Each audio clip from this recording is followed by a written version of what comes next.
when the salt water comes in, there's so much of salt content that it just dries up that plant. So the way the government assessed the area that was damaged was they looked at the area in which standing crop was destroyed. Now there were fallow lands which would be used later for agriculture, but because there was no standing crop over there, they did not know whether it was damaged or not. But through our resource centers and through other NGOs who normally come for these things, we got to know that from the farmers that there is more area that is damaged. Okay, so now I told you about these sectoral NGOs that used to keep meeting.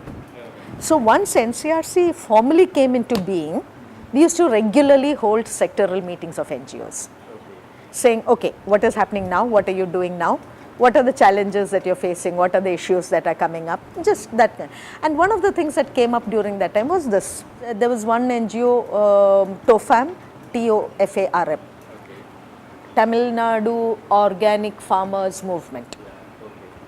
So they had this person, this very nice old gentleman who's known as a father of organic farming. So they came up with some suggestions. The government by then had already come up with that order saying 10,000 rupees per hectare of land, or 6,000 rupees per acre of land, where they would provide gypsum to take off that saline content, and then this thing. So there were two things in front of us, two challenges in front of us, or three. One was assessing the correct area that is saline. Two was trying to identify what is the best solution for this. And three is what to do with the, how to clear the land. Should it be removed, should it not be removed, it became a major question. Because if the topsoil is removed, then it destroys the land. And if you don't remove the topsoil, then there's a silt, which we don't know. We didn't even know what that silt was. There was fears that it was radioactive and it was dangerous. So the first thing was to take this and give it for testing.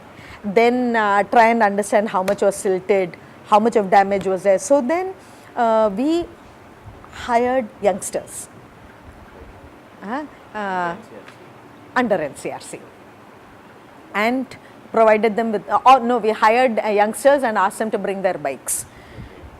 Taught them how to take soil samples and just sent them right from that top area till here and inwards to see how much of that soil was saline. And based on that, we spoke to the government. Okay. But what was more important was that we didn't have any donors who would work on this. We had very few NGOs who were working in agriculture. So we didn't know how to get funding for this. There were 10,000 hectares which required to be cleared, and there was no funding. So then we asked around and we found that the British, the DEC, Disasters Emergency Committee, Oxfam, GB and all of them come under that. Okay. So they meet once a month in Chennai. Primarily so that they can streamline their own programs. All the donors under that can streamline their own programs. So then we asked, then how do we get to meet them? So then one well-wisher told us that, look, you just call them up. This is an address, you call them up, say you want half an hour of that time. So we did that, and what we did is we took this soil test, this thing, all that. Then meanwhile, we had spoken to farmers, we had spoken to NGOs, we had spoken to agriculture experts in the government itself, and come up with a package of what is required for clearing up that place, and costed that package. So we knew what was the kind of money that was required.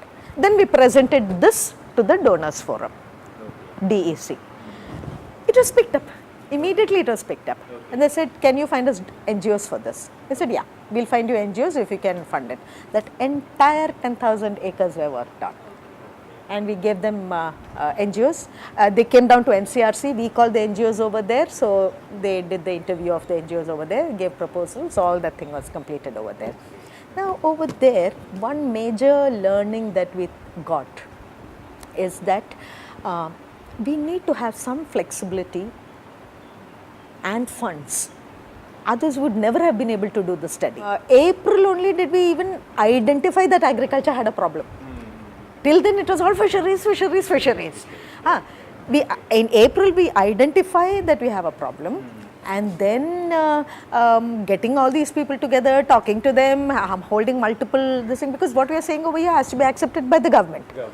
And what the government is saying has to be accepted by the people. Okay, so we had these multiple meetings, engagements that are taking place. By then it was June. The package that was developed was greening, because we had lost all the EC content of the soil was completely lost because of that high degree of saline. We didn't have rains, so we could not wash away that salt content. They said gypsum will not help in this situation. So what was said was, every acre of land you dig a small trench. Okay, then you all these high mass biomass, build up the biomass over that, cut out all these things, put it in this drain like thing. Not any tree, it should be this specific trees that have got good salt absorbing capacities. So sun hemp and things were like that were identified as good sources of that. Then within the land, we were supposed to, they were supposed to grow sun hemp. What do they call it? Dencha seeds. That was given by the government, by the NGOs, everybody free of cost. You had to grow it for 45 days. It was a very fast growing plant. Grow it for 45 days, cut it down deep, cut it only till the root, but that biomass jo hai na, that you deep plow. So it's not 1 inch plowing that you normally do, but rotor thing of plowing which goes much further down. So for that also you require funds, because you need to have that tractor with that disc. Okay, so plow it in. So you need 45 days for it to grow. You need 1 week for it to work plowed in, and so all this has to be done before the monsoons come in. You had to, so it was worked from backwards. Okay, so then also the fact that we know how many NGOs we had, we know how much of money each had got through there. We didn't know how much of money, but we at least knew how much of acreage they could work in. So we ensured, it was a very amicable this thing of ensuring how every acre from there till here was taken care of. Okay, so that I think was a textbook style of coordination, which I am very, we had an excellent agriculture person at that time.